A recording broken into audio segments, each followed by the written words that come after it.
Hi ಎಲ್ರಿಗೂ. ನಾನಿವತ್ತು ಚೋಲೆ ಮಸಾಲದ ರೆಸಿಪಿಯೊಟ್ಟಿಗೆ ಬಂದಿದೆ. ಇದಕ್ಕೆ ಮೊದಲಿಗೆ ಒಂದು ಬಾಣಲ್ಲೇ 2 ಚಮಚದಷ್ಟು ತುಪ್ಪವನ್ನು ತಗೊಂಡಿದ್ದೆ. ಮತ್ತು ಮಸಾಲೆಗೆ 1 ಚಮಚ ಜೀರಿಗೆ, 3 ಏಲಕ್ಕಿ, 3 ಲವಂಗ, 1-2 ಪಲಾವ್ ಎಲೆ ಮತ್ತೊಂದು ಸಣ್ಣ ತುಂಡು ಜಾಪತ್ರೆಯನ್ನು ಸಹ ತಗೊಂಡಿದೆ. ಇದನ್ನೆಲ್ಲವನ್ನು ಹಾಕಿ ಒಂಚೂರು ಹುರ್ಕೊಂಡದ್ದು ಬಣ್ಣ ಬದಲಾದ ನಂತರ ಇದಕ್ಕೆ ನಾನು ಒಂದು ಅರ್ಧ ಕಪ್ಪಿನಷ್ಟು ನೀರುಳ್ಳಿಯನ್ನು ಹಾಕಿ ಚೆಂದ ಮಾಡಿ ಹುರ್ಕೊಳ್ಳೋದು. ನೀರುಳ್ಳಿಯ ಬಣ್ಣ ಬದಲಾದ ನಂತರ ನಾವು ಅದಕ್ಕೆ ಚೋಲೆ ಮಸಾಲವನ್ನು ಬೇಕಾದಷ್ಟು ಹಾಕಿಡೋದು. ನಾನಿಲ್ಲಿ ಒಂದು 2-2.5 ಚಮಚದಷ್ಟು ಚೋಲೆ ಮಸಾಲೆಯನ್ನು ಯೂಸ್ ಮಾಡಿದೆ. ಅದಕ್ಕೆ ಒಂದು ಅರ್ಧ ಚಮಚದಷ್ಟು ಸಕ್ಕರೆಯನ್ನು ಸಹ ಸೇರಿಸಿಂಡದ್ದು ಚೆಂದ ಮಾಡಿ ಮಿಕ್ಸ್ ಮಾಡಿಂಡು ಬೇತಿಣಗು.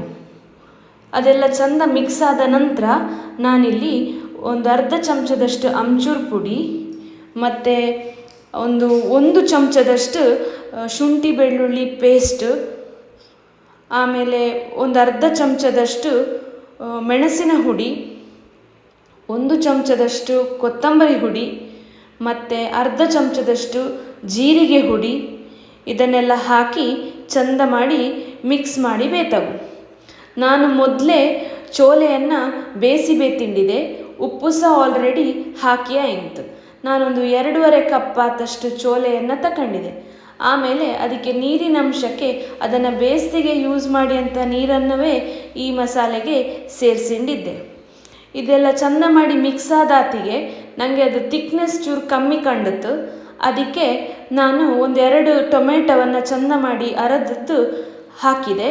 ಆಮೇಲೆ ಖಾರಕ್ಕೆ ಬೇಕಾದಷ್ಟು ಎಳತು ಮೆಣಸನ್ನು ಹಾಕಿಂಡದ್ದು ಒಂದು ಚಂದದ ಕೊರಿ ಬಂದ ನಂತರ ನೀವು ಅದಕ್ಕೆ ಮೇಲಿಂದ ಕೊತ್ತಂಬರಿ ಸೊಪ್ಪನ್ನು ಹಾಕಿ ಮುಚ್ಚಿ ಬೇತಿರೆ ಚೋಲೆ ಮಸಾಲ ರೆಡಿ ಆಯಿತು. ಈ ಚೋಲೆ ಮಸಾಲವನ್ನು ಚಪಾತಿ ಪೂರಿಯೊಟ್ಟಿಗೆ ತಿಂಬುಗೆ ಲಾಯ್ಕಾತು. ಆಲ್ರೆಡಿ ಬ್ರೆಡ್ ಕುಲ್ಚದ ರೆಸಿಪಿಯನ್ನು ನಾನು ನಮ್ಮ ಚಾನಲ್ಲೇ ಅಪ್ಲೋಡ್ ಮಾಡಿದೆ. ಸೊ ಅದರೊಟ್ಟಿಗೆ ಚೋಲೆ ಕುಲ್ಚದಂಗೆ ತಿಂಬುಗೆ ಸಹ ಭಾರಿ ಲಾಯ್ಕಾತು. ಈ ರೆಸಿಪಿಯನ್ನು ನೀವೊಮ್ಮೆ ಮನೇಲಿ ಟ್ರೈ ಮಾಡಿ ಕಾಣಿ. ಈ ವಿಡಿಯೋ ಇಷ್ಟ ಆದರೆ ಲೈಕ್ ಮಾಡಿ, ಶೇರ್ ಮಾಡಿ ಮತ್ತು ನಮ್ಮ ಚಾನಲನ್ನು ಸಬ್ಸ್ಕ್ರೈಬ್ ಮಾಡಿಗೆ ಮರೆಯಡಿ. ಬಾಯ್.